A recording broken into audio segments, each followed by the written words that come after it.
Hi hello నమస్తే. ప్రస్తుతం మనతో పాటు ఉన్నారు అనువంశిక ఆయుర్వేద వైద్యులు ముత్త వెంకటరమణ గారు. నమస్తే సార్. నమస్తే అండి సార్, ప్రజెంట్ డేస్లో చాలా మందికి కామన్ ప్రాబ్లంగా ఉన్నది hair fall, dandruff, grey hair. ఈ మూడిటితో చాలా మంది ఇబ్బంది పడుతున్నారు. ప్రత్యేకించి చెప్పాలంటే హెయిర్ ఫాల్ అయిపోతుంటే సతమతం అయిపోతున్నారు, అసలు ఏం చేయాలని. సో ఇప్పుడు మీరు ఈ న్యాచురల్ విధానంలోనే చాలా రోగాలకి మీరు నయం చేస్తున్నారని విన్నాం. సో హెయిర్ ఫాల్కి సంబంధించి ఈ ప్రకృతి విధానంలో ఎటువంటి చికిత్సలు అనేవి ఉన్నాయంటారు? అసలు హెయిర్ ఫాల్ అవటానికి, డాండ్రఫ్కి కారణాలు ఏంటి? హెయిర్ని ఏ విధంగా సంరక్షించుకోవచ్చు? అవును సార్, ఇప్పుడు మనకేంటంటే పూర్వకాలంలో అంటే ఆడవాళ్ళకి మగవారికి విపరీతంగా జుట్టు అనేది బాగా పైన నలుపు రంగులో ఉండి కాంతివంతంగా ఉండేది. పొడవాటి జుట్టు కూడా ఆడవాళ్ళకి సొంతంగా ఉండేది. పూర్వకాలంలో వచ్చినప్పుడు ఏమైందంటే వారానికి ఒకసారి శుభ్రంగా వాళ్ళు ఈ తలకి అంటు పోసుకొని, అంటు కూడా అంటే తల జుట్టుని క్లీన్ చేసుకునేవాళ్ళు. ఏంటితోటి న్యాచురల్గా వచ్చేటటువంటి కుంకుడుకాయ, చెట్ల నుండి వచ్చేటువంటి ప్రొడక్ట్స్ తీసుకొని ఈ కుంకుడుకాయని, సీకాయ నానబెట్టుకొని ఈ విధంగా తల స్నానాలు అవి చేసి చక్కగా కుదురులను కాపాడుకునేవారు. ఇప్పుడు ప్రస్తుత కాలంలో ఏంటంటే ప్రతిదీ కూడా హెయిర్ని ఒక స్టైల్, ఒక మోడ్రన్, ఆడవాళ్ళు కావనివ్వండి మగవాళ్ళు కావనివ్వండి, చాలా స్టైల్గా దాన్ని ఏం చేస్తున్నారు, ఉన్న జుట్టు ఇంత పిలక ఉంటుంది, ఆ పిలక వచ్చి మళ్ళీ కొంత ఏమో ఒక కలర్లో కనిపించాలి, కొంత ఏమో ఒక కలర్లో కనిపించాలి, వెనకాతలేమో ఒక చిన్న 1.5 ఇంచు స్థలం ఉండాలి, ముందుకేమో 3 ఇంచుల స్థలం ఉండాలి. ఈ విధంగా రకరకాల కటింగ్లు అవి చేయడం.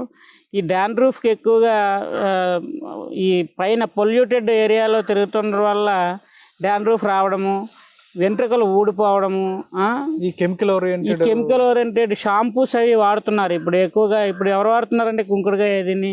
పూర్వకాలంలో మహిళలు ఉన్నారంటే పుట్టమని తెచ్చుకొని బాగా ఎండబెట్టి డ్రై చేసి దాన్ని తలకి రుద్దుకొని పెట్టుకునేవాళ్ళు, చలువ చేసేది తలకి. ఇప్పుడు నూనె రాయడం అంటే చాలా నామోషి. నూనె రాయడం అంటే ఈ వెంట్రుకలు ఊడిపోయి ఆడవాళ్ళు మగవాళ్ళు చాలా న్యూనతాభావంతో ఉంటున్నారు. అయినప్పటికీ కూడా వాళ్ళ తలకి నూనె పెట్టాలంటే పెద్ద నామోషి అన్నమాట. ఈ విధంగా ఉండడం వల్ల వెంట్రుకలు ఊడిపోతుండడము, రాలిపోతుండడము, జుట్టు ఒక వెంట్రుక స్థలంలో 3 వెంట్రుకలు ఒత్తిగా పెరుగుతూ ఉంటాయి. ఆ పెరిగేదానికి కూడా అవకాశం ఇవ్వకుండా ఈ సెల్స్ అనేవి క్లోజ్ అయిపోతున్నాయి. పైన డాండ్రఫ్ అది పట్టేయడం వల్ల ఈ శ్వేతరంధ్రాలు మూసుకుపోవడం వల్ల ఉన్నది కట్ అయిపోయి లేకుండా కొత్త వెంట్రుకలు వచ్చేది రాకుండా అయిపోతున్నాయి అన్నమాట. ఓకే, సో మీ దగ్గరికి ఇలా హెయిర్ ఫాల్ కు సంబంధించి కంప్లైంట్స్ వస్తూ ఉంటారా పేషెంట్స్ మీ దగ్గరికి? చాలా మంది ఈ మధ్యన మా అమ్మాయికి పెళ్లి సంబంధం చూస్తున్నాం బాబు, ఇది జాండ్ర తలే ఉంది, కొంచెం ఏదైనా పొడవు పెరగడానికి. ఇప్పుడు ఈ మధ్యన బాగానే ఉండేది బాబు, ఈ పీరియడ్స్ వచ్చిన కాడ నుంచి జుట్టు ఊడిపోతుంది, పలసన అయిపోతుంది, మా సంబంధాలు అవి చూస్తున్నాం. ఇలా రకరకాల కంప్లైంట్స్ తోటి మగవాళ్ళు ఆడవాళ్ళు వస్తుంటారండి. మేము చెప్తుంటాం, అమ్మ మీరేమీ ఇది అవ్వాల్సిన పని లేదు, మీరు కొన్ని రకాల మూలికలు మన వనంలో ఉన్న మూలికలు చూపించి నేను వాళ్ళకి చెప్తా ఉంటాను. ఈ మూలికలతోటి మీరు ఈ విధంగా చేసుకొని వాడుకున్నట్లయితే మళ్ళీ తిరిగి మీకు ఆ వెంట్రుకల స్థానంలో వెంట్రుకలు రావడము, ఉన్న వెంట్రుకలు తెల్లబడిపోకుండా. ఇప్పుడు అకాలంలో స్కూల్ పిల్లలకి కూడా తెల్ల వెంట్రుకలు అవి వచ్చేస్తాయి. ఈ వెంట్రుకలు రాకుండా అకాలంలో నెరిసిపోకుండా ఉండాలన్నా, వెంట్రుకలకి పొడవుగా పెరగాలన్నా, డాండ్రఫ్ అది తగ్గాలన్నా ఏ విధంగా చేసుకోవచ్చు అనేది నేను చూపించి చెప్తున్నాను. వాళ్ళు కొంతమంది అవకాశం ఉన్న వాళ్ళు తెలుసుకొని వెళ్ళి చేసుకొని బాగు చేసుకుంటున్నారు. అవకాశం లేని వాళ్ళకి మా దగ్గర మేము తయారు చేసి పెడుతున్నామండి, అది ఇచ్చి కూడా పంపిస్తున్నాం. సో ఇప్పుడు మా వ్యూవర్స్ కోసం అంటే హెయిర్ ప్రొటెక్షన్స్ సంబంధించి మా వ్యూవర్స్ కోసం ఎటువంటి రెమెడీస్ మీరు ఇప్పుడు చూపించబోతున్నారు? చాలా సింపుల్ రెమెడీ ఇప్పుడు నేను తెలియజేయబోతున్నానండి. ఇది చూడడానికి చేసుకోవడానికి చాలా సింపులే, కానీ చాలా దృఢమైనది, బలమైనది, శాశ్వతమైనది. ఇప్పుడు మీకు తెలియజేయబోతున్నాను. కేవలం 4 మూలికలు, మీకు అందరికీ పరిచయం ఉన్న మూలికలే. ఏదో రూపంలో ఆ మూలికలు మీకు పరిచయం ఉండే ఉంటుంది. ఇప్పుడు నేను చూపించిన తర్వాత అంటారు, ఇదా దీనిలో ఎంత మహత్యం ఉందా అని కూడా మీరు అనొచ్చు, అవకాశం ఉంది అనడానికి.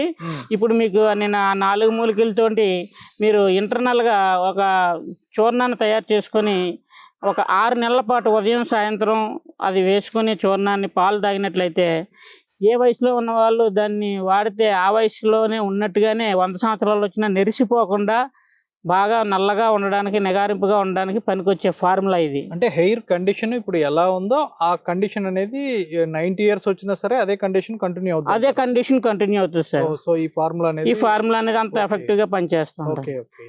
ఇప్పుడు మనం అనుకున్నాం కదా 4 రకాల మూలికలని, అందులో ఒకటి కరక్కాయ అండి. ఈ కరక్కాయలు పెచ్చులు తీసి లోపల సీడ్ తీసేసి పైన బెరడు తీసుకోవాలి. అలాగే ఇది తానికాయ. ఈ తానికాయని పైన బెరడు తీసి లోపల గింజ తీసి ఆ బెరడు తీసుకోవాలి.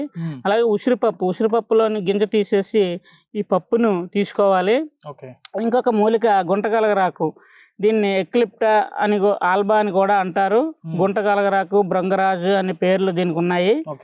దీన్ని కూడా నీడలో ఆరబెట్టి శుభ్రంగా ఎండిన తర్వాత చూర్ణం చేసుకొని ఈ 4 మూలికల్ని సమాన నిష్పత్తిలో చూర్ణాలను చేసుకొని కలుపుకొని ఒక గాజు బాటిల్లో వేసుకొని 1 స్పూను చూర్ణాన్ని ఉదయాన్నే పాలలో కలిపి తాగి, సాయంత్రం అలాగే ఖాళీ కడుపు ఉన్నప్పుడు 1 స్పూన్ పౌడరు 1 గ్లాస్ పాలలో కలిపి రోజు తాగుతారు 2 పూట్ల. ఇలాగా ఒక 6 మాసాలు కంటిన్యూగా తాగినట్లయితే వయసు నిలుపుతుందండి. శరీరం ముడతలు పడకుండా చూస్తుంది. ఇప్పుడు నేను చెప్పినట్టుగా తల ఏ స్థాయిలో ఆ తాగే స్థితికి రోజు నుంచి 6 నెలల తర్వాత ఏ స్థాయిలో ఉందో అదే స్థాయిలో వృద్ధాప్యం వచ్చి ముసలి వాళ్ళు అయిపోయినప్పుడు కూడా అది అదే స్థాయిలో కంటిన్యూగా నిలబడి ఉంటుంది. ఇది మంచి ఫార్ములా. ఓకే, ఇది ఇంటర్నల్. సో ఎక్స్టర్నల్ గా ఏమైనా రెమెడీ అనేది ఉందంటారా? ఎక్స్టర్నల్ గా కూడా చేసుకోవచ్చు సార్. ఎక్స్టర్నల్ గా చేసుకోవాలనుకున్నప్పుడు ఇప్పుడు నేను చూపించినటువంటి 4 మూలికలని యొక్క పచ్చి కాయలు, ఉసిరికాయ, కరక్కాయ, తానికాయ, గుంటగలగరాకు, ఈ 4టిని పచ్చి ద్రవ్యాలు తీసుకొని దాని రసం తీసుకోవాలి. ఈ రసం తీసుకొని సమాన భాగాలుగా రసం తీసుకొని ఒరిజినల్ నువ్వులు తీసి మనం మిల్లు పట్టించుకొని తెచ్చుకొని నువ్వుల నూనెలో ఈ రసాలన్నింటినీ వేసి నూనె మాత్రం మిగిలే వరకు మరిగించి దాన్ని బాగా ఫిల్టర్ చేసి చల్లారిన తర్వాత 1 నెల రోజులు భూమిలో పాతిపెట్టి గాజు బాటిల్లో వేసి పాతిపెట్టి తీసి మట్టి కుండలో వేసి పాతిపెట్టి తీసి గాజు బాటిల్లో వేసుకొని తలకి రాస్తూ ఉంటే కూడా ఇదే ఫలితాన్ని మీరు పొందవచ్చును. ఓకే, సో ఈ త్రిఫలాలు అనేవి పచ్చివి దొరకని పక్షంలో అంటే ఎండివి వాడుకోవచ్చు అంటారా? ఎండివి అంటే కూడా వాడుకోవచ్చు సార్. ఇప్పుడు ఈ ఉసిరికాయ, కరక్కాయ, తానికాయ, అలాగే గుంటగలగరాకు ఇవన్నీ ఎండి ద్రవ్యాలు తీసుకొని కషాయం పెట్టుకోవాలి. కషాయం పెట్టి బాగా డికాక్షన్ చిక్కన కషాయం పెట్టి ఆ కషాయం తీసుకొని ఇదే నువ్వుల నూనె, ఇలాంటి నువ్వులు ఆడించుకొని తెచ్చుకున్న నువ్వుల నూనెలో వేసి దాన్ని ఆ కషాయం అంతా నూనెలోకి వచ్చే వరకు చిన్న మంట పైన మాడిపోకుండా మరిగించుకొని బాగా మరిగిన తర్వాత నూనె మాత్రం మిగిలింది అని నిర్ధారణకు వచ్చిన తర్వాత మనం దాన్ని ఫిల్టర్ చేసుకొని గాజు బాటిల్లో పోసుకొని రాసుకుంటూ ఉన్నా సరే తెలుస్తుంది. ఈ నూనె మరిగినప్పుడు చూసుకోవాలి, పైన బుడగల్లా రాకుండా మరుగుతుంది. లేదంటే కొంచెం నూనెని ఒక పుల్ల పెట్టి మంట పైన పెడితే సిరసిరమని మంట వస్తే ఇంకా అందులో నీటి శాతం ఉందని అర్థం. ఆ మంట సిరసిరమనకుండా మంట మన దీపమొత్తిలా కాలుతూ వస్తూ ఉందంటే అందులో నీరు శాతం లేదు, నూనె తయారైందని అర్థం. ఆ విధంగా తయారైన నూనెని మనం వడకట్టుకొని దాన్ని ఒక కుండలో, మట్టి కుండలో వేసి భూమిలో 1 నెల రోజులు పాతిపెట్టి తీసి దాన్ని గాజు బాటిల్లో వేసుకొని రాసుకోవచ్చండి. ఓకే, సో హెయిర్కి సంబంధించి ప్రొటెక్షన్ కోసం చక్కని ఇన్ఫర్మేషన్ ఇచ్చారు. Thank you.